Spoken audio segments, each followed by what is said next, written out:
Rob Gronkowski is the best player to ever play the position of tight end. No ifs, ands, or buts about it. There should be no debate.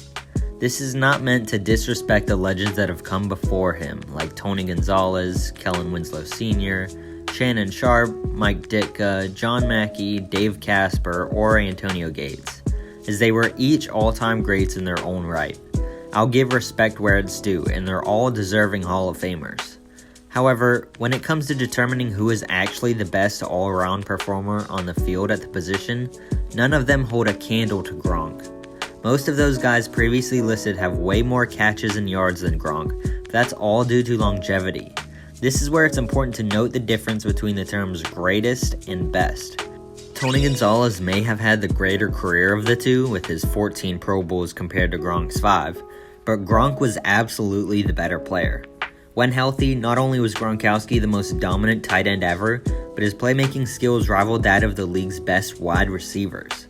From the moment he was drafted, Gronk broke down the boundaries between wide receivers and tight ends, revolutionizing the league with a new type of player. He was as much of an unstoppable force in the passing game as any receiver could be, and he was also one of the most dominant blocking tight ends in the NFL. Before Gronk, there were pass-catching tight ends and there were blocking tight ends. He was the first to merge the two into one complete package, and thus changed the way the position is viewed. Rob Gronkowski was truly the perfect tight end. Now, the standard for Gronk not being the GOAT tight end is predictably longevity and his lesser volume stats compared to those of guys like Gonzalez. Of course, anyone who knows me knows I value dominant peaks over longevity every day of the week. Gonzalez played 17 years in the NFL, only missing 2 games along the way, whereas Gronk has only played for 10 years and missed 29 games during that period due to injuries. Thus, Gonzalez has literally played in over twice as many games as Gronk. And you can spare me the availability is the best ability cliche. It's not as if Gronk has only had 1 or 2 good years surrounded by injury-plagued seasons. His injuries didn't doom him to only 6 played games in 4 years like they did Jason Verrett. No, even with all the injuries, Gronkowski was still able to demonstrate himself as the best tight end ever. His PFF grades show just how dominant he was. He immediately burst onto the scene in his rookie season in 2010, grading out as the 3rd best at his position in the NFL. After that, Gronk went on perhaps the most dominant stretch for any player at any position ever, grading out 1st among tight ends in each of the next 7 years. He had a grade above 90.0 in 2011, 2012, 2013, 2014, 2015, 2016, and 2017. In the PFF era spanning back to 2006, only 14 times has a tight end ever finished a season with a grade of 90 or higher, and literally half of them belong to Gronkowski. Gonzalez and Jason Witten are the only other 2 players with more than 1 such season, each having just 2. PFF also tracks players' yards per route run, which is usually a more indicative statistic than yards per catch. This was another stat in which Gronk dominated, putting up a mark of greater than 2.0 in each of his first 8 seasons. Among tight ends, he was 3rd in his rookie season and 2nd in his sophomore year. He then had a 3-year streak atop the leaderboards in 2012, 2013, and 2014, followed by a 2nd place finish in 2015, and 2 more number 1 finishes in 2016 and 2017.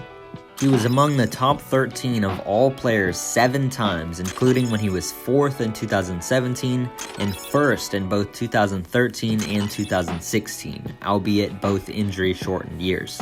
Still, Gronk's 3.20 yards per route run in 8 games in 2016 is the 3rd highest mark for any receiver in a single season since 2006.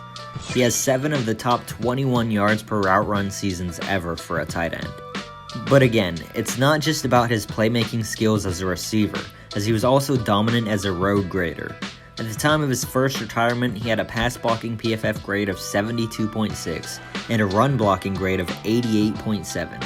He had a run-blocking grade of 80 or better in 4 seasons, including back-to-back number 1 finishes in 2011 and 2012, and a number 2 finish in 2015. PFF doesn't have grades for all of Tony Gonzalez's career, but he reportedly improved his lackluster blocking the later his career went on. And yet, while he finished 5th in run blocking among tight ends in 2006, he never finished better than 22nd over his final 7 seasons. But enough about PFF.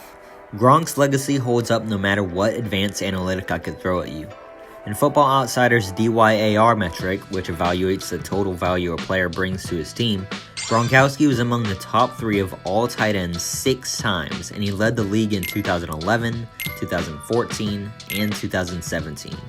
Even in his injury-shortened years of 2013 and 2016, he still finished 11th and 6th respectively.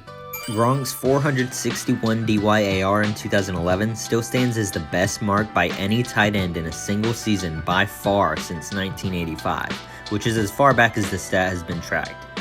His 2017 season is also the 7th highest mark ever. In terms of DYAR's sister stat, DVOA, which tracks value per play, Gronk was in the top 3 5 separate times, and he was number 1 in 2011 and in 2012. That aforementioned 2011 season that kickstarted Gronkowski's run of dominance is still the greatest ever for a tight end. His expected points added that season of 113.3 is over 20 points higher than Travis Kelce's second place finish among tight end seasons since 1999. Gronk has 4 seasons among the top 10, whereas Gonzalez has just 1. In numberFire's net expected points metric, which goes back as far as 2000, the results are similar, with Gronk taking the number 1 spot and 4 of the top 14 spots. When comparing total NEP in the careers of the top tight ends of the 21st century, Gronk's efficiency stands out even more. Both Gonzalez and Antonio Gates outperformed Gronk over their careers, but when looking at the per year numbers, Gronk dominates them both. Kelce has a slightly higher per year number than Gronk, but his per game mark is also vastly inferior to Gronk's. And when comparing peaks of the best tight ends of the generation, it's again no contest. Gronk's 5 best seasons are much loftier than those of Gates, Gonzalez, Kelce, and Jimmy Graham. And even with Gronkowski's short career, his standard box score stats still hold up pretty well. He is 3rd in receiving touchdowns by a tight end, behind just Antonio Gates and Tony Gonzalez, who each have over 100 more games played than him, and he's 6th in career receiving yards, despite again playing far fewer games than the guys ahead of him. He has just as many 1,000-yard seasons as Gonzalez does, despite playing 7 fewer seasons, and he was on pace to reach the mark in 3 other years had he played 16 games. But it's a more pass-happy league these days, so of course that's why Gronk's numbers are comparable, right?